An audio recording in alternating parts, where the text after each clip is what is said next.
பேறு பெற்றோர், ஏனெனில் அவர்கள் கடவுளின் மக்கள் என அழைக்கப்படுவர். மத்தேயு 5ஆம் அதிகாரம் 9வது வசனம். ஷாலோம் அப்படின்ற எபிரேய வார்த்தைக்கு சமாதானம் அல்லது அமைதி என்ற பொருளுங்க. அதாவது அமைதி அப்படின்றது தான் அழகான தமிழ் வார்த்தை. ஆனால் நம்ம கிறிஸ்துவ வட்டாரங்களில் சமாதானம் அப்படின்னு சொன்னால் தான் நமக்கு அது ஒரு திருப்தியாக இருக்குது இல்லையா? அப்போ இந்த அமைதி யாரெல்லாம் ஏற்படுத்துகிறார்களோ அவர்களாம் பேறு பெற்றவர்கள், பாக்கியவான்கள் அப்படின்னு ஆண்டவர் சொல்கிறார்.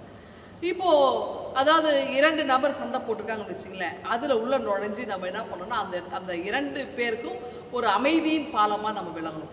அல்லது குடும்ப உறவுகளை பிரிந்து இருக்கிறவங்க, அல்லது 2 குழுவாக இருக்கிறவங்க, இந்த மாதிரி இடங்களில் நம்ம உள்ள நுழைந்து அவங்க அதுக்கான சமாதானம் ஏற்படுறதுக்கான காரியங்களை நம்ம செய்யணும்.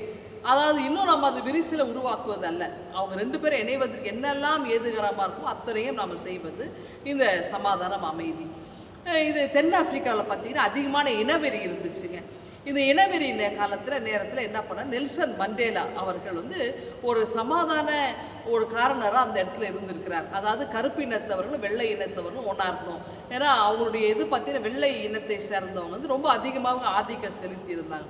அப்போ இவர் என்ன பண்ண இந்த கருப்பினத்தவருக்கான ஒரு போராட்டத்தில் இருந்து அவங்களுக்கு அவங்க வாழ்க்கையில் ஒரு சிறப்பான ஒரு விடியலை காணுவதற்கு துணையாக இருந்தார். இதனால் அவர் 27 ஆண்டு காலங்கள் சிறைவாசம் கூட அனுபவித்தார்.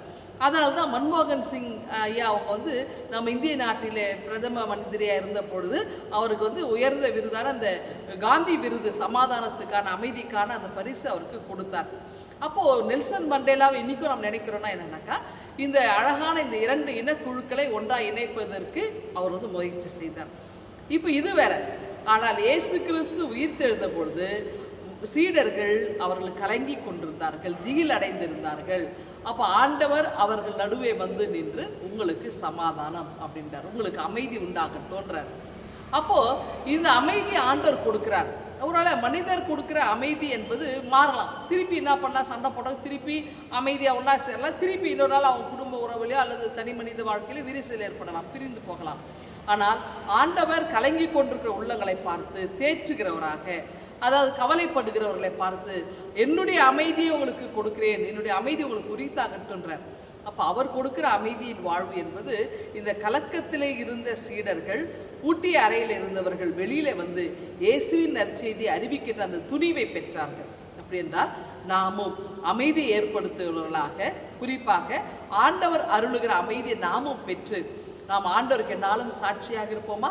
இந்த சிந்தனையோடு இந்த நாளை துவங்குங்கள். ஆண்டவர் உங்களை ஆசீர்வதிப்பாராக. ஆமென். எங்கள் அன்பின் ஆண்டவரே, நாங்களும் அமைதியை ஏற்படுத்துகிற எங்களுக்கு கிருபை தாரும். மீட்பர் இயேசுவை ஜெபிக்கிறோம் எங்கள் அன்பின் கடவுளே. ஆமென்.